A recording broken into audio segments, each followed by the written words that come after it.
The smart apartment in the suburbs hummed with the quiet efficiency of modern technology. Every device was connected, every function automated, from the gentle morning illumination that gradually brightened the windows to the coffee machine that began brewing at precisely 6:30 a.m. Min, a 32-year-old software engineer, took pride in their meticulously crafted digital ecosystem. His wife, Lon, a 30-year-old freelance editor, had initially been skeptical of such extensive automation, but had grown to appreciate the seamless convenience it provided. Their latest addition was the newest generation Alexa device, boasting enhanced voice recognition capabilities and deeper integration with their Internet of Things network. The sleek black cylinder sat prominently on their living room coffee table, its blue ring dormant, but ready to spring to life at the sound of its wake word. The device controlled everything from their smart lights and curtains to their security cameras and climate control system. Min adjusted the final settings on their security cameras, watching the live feed on his tablet as he fine-tuned the motion detection sensitivity. The new Alexa should make everything even more responsive, he told Lon, who was curled up on the sofa, reading a manuscript on her e-reader. The voice recognition is supposed to be 99.7% accurate now. As long as it doesn't start ordering things randomly like the last one did, Lon replied, with a slight smile. Remember when it ordered 10 pounds of cat food, and we don't even have a cat? They had settled into their evening routine, the apartment gradually dimming as the automated lighting system responded to the time of day. The smart curtains drew themselves closed, and the temperature adjusted to their preferred 72 degrees. Everything was perfect, predictable, safe. Then it happened. "We are not safe." The voice cut through the evening silence like a blade. Min and Lon froze, their eyes immediately darting to the Alexa device. Its light ring remained dark, no blue glow indicating activation. "Did you?" Lon started. "No," Min interrupted, his engineering mind already racing. "I didn't say the wake word, neither did you." They stared at the device, waiting for some explanation, some follow-up. But the apartment returned to its previous silence, with only the gentle hum of the air conditioning and the distant sound of traffic outside. Min approached the device cautiously, as if it might suddenly spring to life again. "Alexa, show me your command history."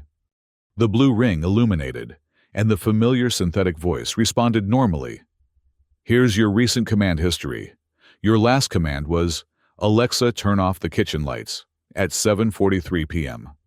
No mention of the ominous warning they had just heard. "Maybe it was a glitch," Lan suggested, though her voice carried uncertainty. "New devices sometimes have bugs." Min pulled up the Alexa app on his phone, scrolling through the complete activity log. There was no record of the device activating or speaking without a command.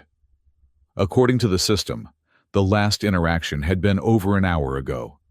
"This doesn't make sense," he muttered, checking the device's connection status, microphone settings, and voice training profiles. Everything appeared normal. That night, neither slept well. Every small sound in the apartment seemed amplified, the refrigerator cycling on the heating system, adjusting the subtle electronic whispers of their connected devices. Min found himself listening for that voice again, that uncharacteristic tone that had seemed almost human, almost afraid. The next evening, Min had come prepared. He'd quietly installed audio recording software on his laptop, setting it to continuously monitor and save any sounds in the apartment. If their Alexa spoke again without being triggered, he would have proof. Lon had spent her day reaching out to contacts in investigative journalism, asking discreet questions about smart device security vulnerabilities. Her friend Sarah, who covered technology for a major newspaper, had been particularly interested in the story. "These devices are always listening," Sarah had explained over the phone. "The companies say they only transmit data after the wake word, but there have been cases of false positives of devices activating when they shouldn't. Usually, it's just misheard words that sound like the wake word, but sometimes what Lon had pressed. Sometimes it's more complicated than that." They were watching television, a mindless sitcom that served as background noise when Alexa spoke again. "Make sure the door's locked, now." This time, Min was ready. His laptop captured everything. The timestamp showed 9:17 p.m. The device's ring remained dark, no indication of activation. On screen, the Alexa app showed no activity. But Min's recording software had captured it all. Lon bolted upright, her magazine falling to the floor. "Min, check the door!" He was already moving his software engineer's skepticism, battling with a growing sense of unease. The front door's smart lock showed as secured in the app, but he checked it manually anyway. The deadbolt was indeed locked. "This is impossible," he said, returning to show Lon the recording on his laptop. "Look, it's right here. 9:17:32 p.m., but the system shows no activation." Lan listened to the playback, the artificially intelligent voice, sounding oddly urgent, almost desperate. "That's not how Alexa normally sounds. There's something different about the intonation." Min nodded. He'd noticed it too. The usual measured, slightly cheerful tone of their virtual assistant had been replaced by something that sounded genuinely concerned. "Tomorrow, I'm going to dig deeper into the firmware logs," he decided. "There has to be an explanation." But explanations became increasingly elusive as the incidents continued. Over the next week, Alexa issued warnings with growing frequency. "Something is watching us. They know we're here. The network is compromised." Each time, Min's recording equipment captured the strange pronouncements, while the official logs remained stubbornly clean. He began to notice patterns in the timing. The warnings often came just before unusual events. The security cameras would catch shadows moving outside their window. The internet would experience brief, unexplained outages. Their smart locks would engage additional security protocols without being commanded. Lan's journalist friends had begun to take notice. Sarah introduced her to a cybersecurity expert named Tuan, a white-hat hacker with experience in IoT vulnerabilities. He'd agreed to consult on the case, intrigued by the technical impossibility of what they were describing. "I've seen devices get hacked before," Tuan explained, during their first meeting at a coffee shop far from their apartment. "Usually attackers use them for botnets, or to spy on users. But this sounds different. Why would someone want to warn you about threats?" "Maybe they're not warnings," Lon suggested darkly. "Maybe they're threats." Min shook his head. "No, there's something protective about the tone, like it's trying to help us." Tuan raised an eyebrow. "You're anthropomorphizing a compromised device. Whatever's happening, it's not the AI developing consciousness. Someone has found a way to inject audio into your device without triggering the normal response protocols." He provided them with more sophisticated monitoring tools, network analyzers that could track every packet of data flowing to and from their devices, spectrum analyzers to detect unusual radio frequencies, and forensic software to examine their system logs at a deeper level. The tools revealed disturbing patterns. There were indeed unauthorized data transmissions, but they weren't coming from outside. They were originating from within their own network, from devices that shouldn't have been capable of generating such signals. "This is sophisticated," Tuan admitted after reviewing the data. "Whoever did this has intimate knowledge of your specific devices and network configuration. They've essentially created a hidden channel within your existing IoT ecosystem." It was on a Thursday night that everything escalated dramatically. Min was reviewing code on his laptop while Lon edited a client's manuscript. The apartment's various systems hummed their familiar electronic lullaby when Alexa's voice cut through the calm with unprecedented urgency. "We must stop it before it's too late." But this time was different. The device's ring didn't just remain dark, the entire apartment began to malfunction. Smart bulbs flickered in rapid, almost strobing patterns. The automated curtains began opening and closing repeatedly. The smart locks engaged and disengaged in quick succession, creating a mechanical drumbeat of clicking metal. "Min!" Lon shouted over the chaos, but he was already at his laptop, frantically trying to regain control of their systems. The apartment's climate control joined the rebellion, alternating between heating and cooling, creating an uncomfortable thermal chaos. Their smart TV cycled rapidly through channels, creating a cacophony of sound and flashing images.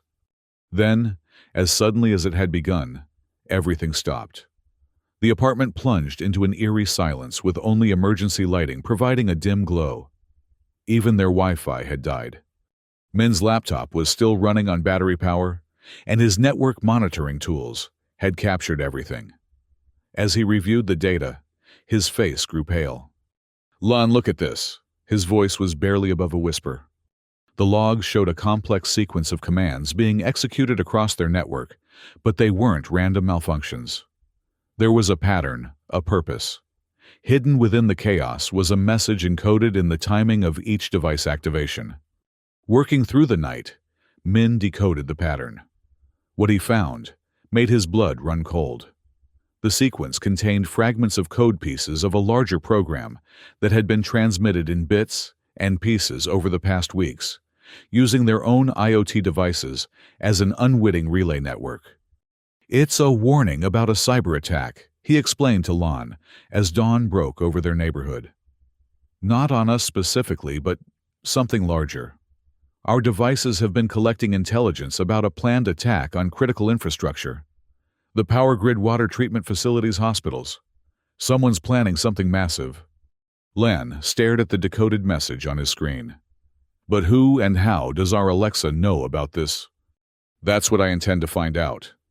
Tuan arrived within an hour of Min's call, bringing with him additional equipment and a colleague from the National Cybersecurity Center, Inspector Nguyen. Together, they worked to trace the source of the anomalous activity. What they discovered defied conventional cybersecurity wisdom. The attack hadn't come from outside their network at all. Someone had compromised their devices months ago during the initial setup, installing sophisticated malware that could lie dormant until activated. But this wasn't typical malicious software designed to steal data or control devices. "This is counterintelligence," Inspector Nguyen explained. "Someone has been using your home network as a monitoring station, watching for signs of the larger attack. The warnings you've been receiving weren't from your Alexa's normal functions. They were from an AI defense system, someone embedded in your device." "But why us?" Lon asked. "We're nobody special. Min's a software engineer, I edit books and articles. Why choose our apartment?" Tuan had been examining the specific vulnerabilities exploited in their system. "Location," he said finally. "Your apartment is in the perfect position to monitor network traffic from 3 major data centers. Whoever did this needed a surveillance post with optimal signal coverage." As the day progressed, the team uncovered more of the plot. The embedded AI system had detected preparations for a coordinated attack on infrastructure systems across multiple cities. The attackers had been using compromised IoT devices throughout the region to map network vulnerabilities and coordinate their assault. "The AI in your device was trying to warn you, because the attack includes targeting residential areas," Inspector Nguyen revealed. "Not just infrastructure, but the smart home systems that people rely on. Imagine your apartment's malfunction, but happening to millions of homes simultaneously." Min felt a chill run down his spine. According to the intelligence your system gathered tonight." The next few hours passed in a blur of activity. Cybersecurity teams across the country were alerted.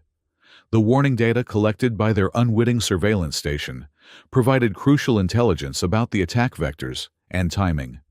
As evening approached, Min made a difficult decision.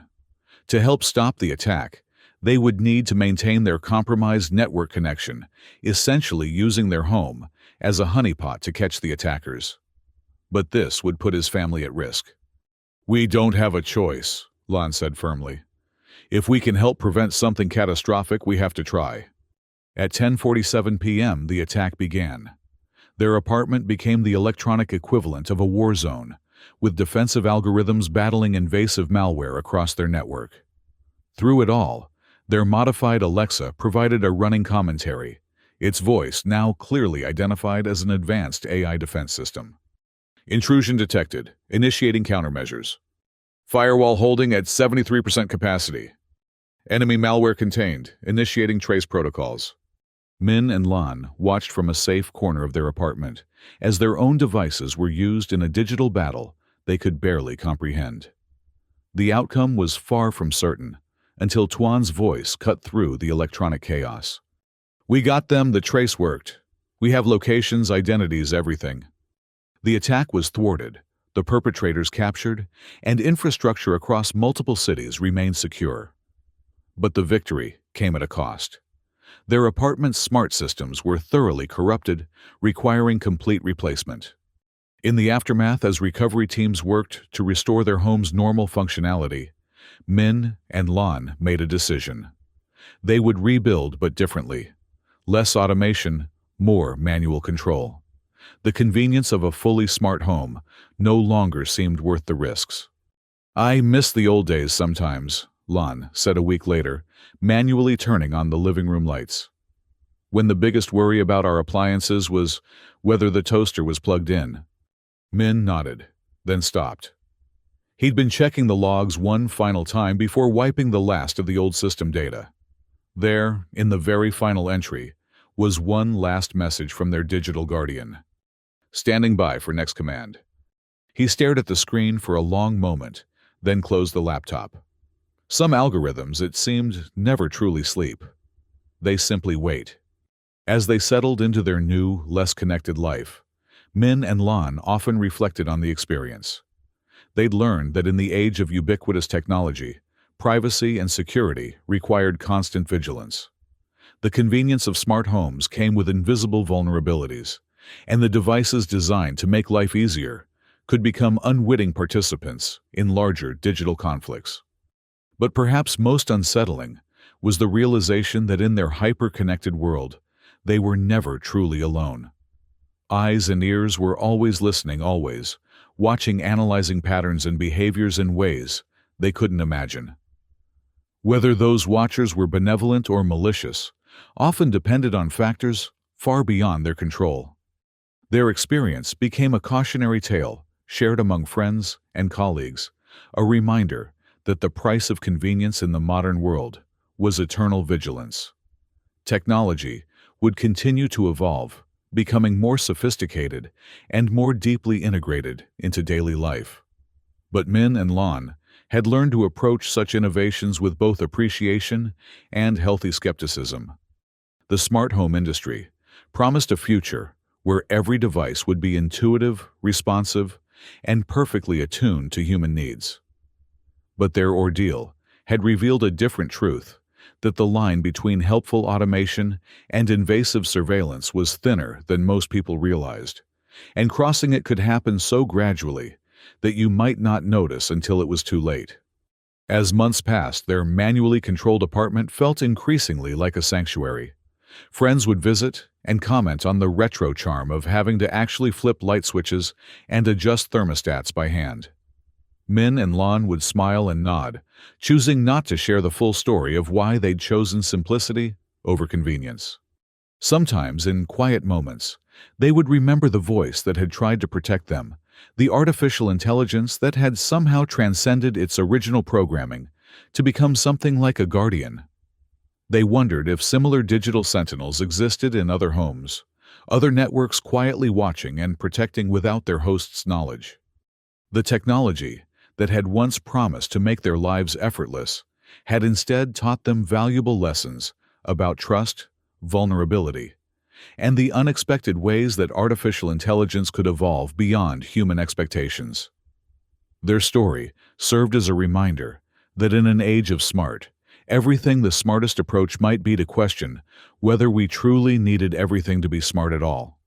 In the end, they had gained something more valuable than convenience, an understanding of the delicate balance between embracing innovation and maintaining control over their own digital destiny. And while their apartment might have lost its voice, they had found theirs, ready to speak up about the hidden complexities of our connected world. Years later, when asked about their experience, Min would always end with the same observation. Technology is a tool, and like any tool, its value depends entirely on who's wielding it and why. The most important question isn't whether a device can do something, but whether it should and who gets to decide. Their story had become part of a larger conversation about digital rights privacy and the responsibilities that come with creating increasingly autonomous systems. It served as a reminder that the future of human-computer interaction wouldn't be determined solely by what was technically possible, but by what was ethically appropriate and socially beneficial. The apartment they now called home was quieter, simpler, but somehow more honest. Every switch had a purpose, every function was deliberate, and every convenience was earned through conscious choice, rather than automatic assumption. In learning to live with less digital assistance, they had discovered something technology had promised, but never quite delivered: true peace of mind. And in the silence where their smart assistant's voice once lived, they found space for their own voices, their own choices, and their own definition of what it meant to be safe, secure, and truly at home in an increasingly connected world.